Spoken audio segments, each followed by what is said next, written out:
You're sitting in the living room, scrolling through your phone, and suddenly it hits you. I need to go to the kitchen and get my charger. Perfect! You stand up, motivated, purposeful. You walk through the hallway, open the kitchen door, step inside, and nothing. Complete blank in your head.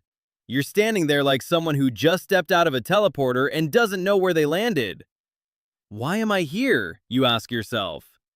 You look around. Fridge, stove, sink, all familiar. But your original plan? Gone. Deleted. As if someone hit restart in your brain. You go back to the living room, frustrated, and as soon as you sit back down on the couch, the memory returns. Oh yeah, the charger! Welcome to the club. This happens to everyone, and it has a name, the doorway effect. And no, you're not getting dementia. Your brain is just doing what it was built to do. It's tidying up.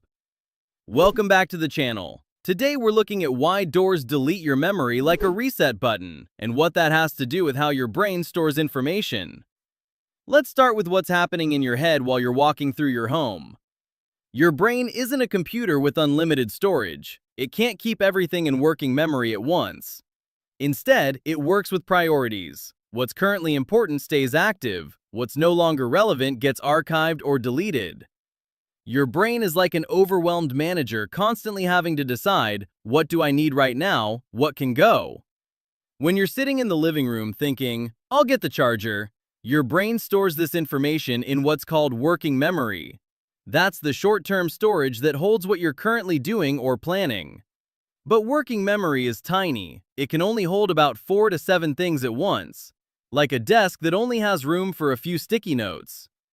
As long as you stay in the same room, the sticky note, "Get charger," stays on top. But as soon as you walk through a door, something interesting happens.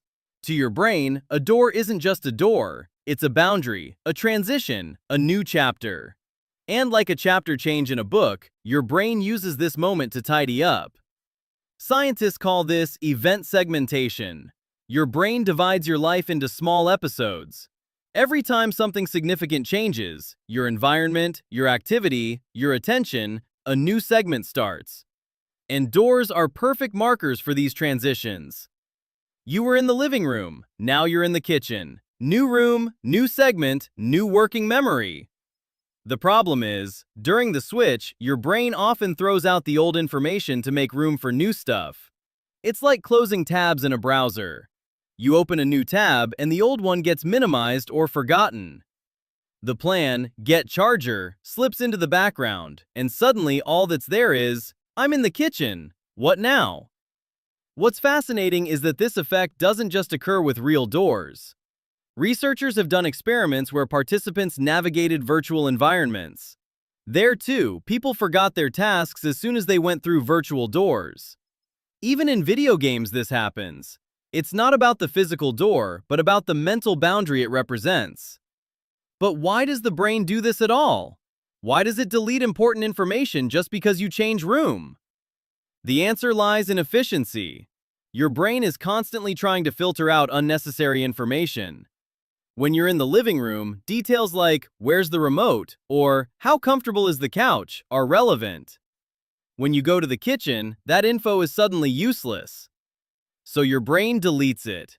That saves energy. Your brain uses about 20% of your total energy, even though it's only 2% of your body weight. It's extremely expensive to run. That's why it's constantly looking for shortcuts, simplifications, optimizations. Delete old stuff? Saves energy. Load new info fresh? More efficient. The result? You're standing confused in the kitchen. But there's another aspect. The doorway effect shows how strongly our memory depends on context. Information isn't stored in isolation, but linked to its environment. Get charger was linked to living room, phone, couch. In the kitchen, that context is missing. That's why the memory is gone. This also explains why you often remember again as soon as you go back to the living room. The context is back. The original room reactivates the original memory. It's like a password that only works on a certain Wi-Fi network. Wrong network? No connection. And here's where it gets really practical. You can use this effect to your advantage. If you don't want to forget something, say it out loud before you go through the door. I'm getting the charger. Your brain stores spoken information differently, more stable, less vulnerable to the doorway effect. Or visualize it strongly. Imagine yourself holding the cable. The more vivid the image, the harder to delete. Another method. Link the information to something in the new room. I'm going to the kitchen to get the charger from the table. Now the info isn't just tied to the living room, but also to the kitchen. Your brain has a new anchor. Interestingly, the doorway effect gets stronger with age. Older people experience it more frequently and intensely. That's because working memory gets weaker over time. Less space on the desk means even more information gets lost during door transitions. But that's normal, not pathological. It's just the reality of an aging brain. Stress and distraction also amplify the effect. When you're stressed, your working memory is overloaded. Every new piece of information, every room change can then lead to a complete reset. That's why you forget more under stress, not because you're getting dumb, but because your mental desk is already too full. And then there's the return trip effect, basically the reverse doorway effect. When you go to the kitchen, you forget why you're there. But as soon as you go back to the living room, you remember again. Why? Because your brain recognizes the original environment and reactivates the old information. It's like a bookmark that only works in a certain browser. This shows how powerful places are for our memory. Rooms aren't just physical locations, they're mental containers. Each room has its own associations, memories, tasks. Your brain uses these containers to organize information. That's why you learn better when you always study in the same place. That's why your bedroom feels different from your kitchen. Each room is its own mental universe. So next time you're standing confused in a room asking yourself, "Why am I here?" Don't get mad. Your brain is just doing its job. It's tidying up, sorting, optimizing.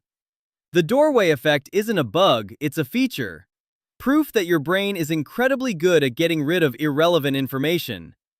The problem is just, sometimes the information it deletes is actually important. But hey, nobody's perfect, not even your brain. And when you walk back to the living room frustrated next time, remember, you're not alone.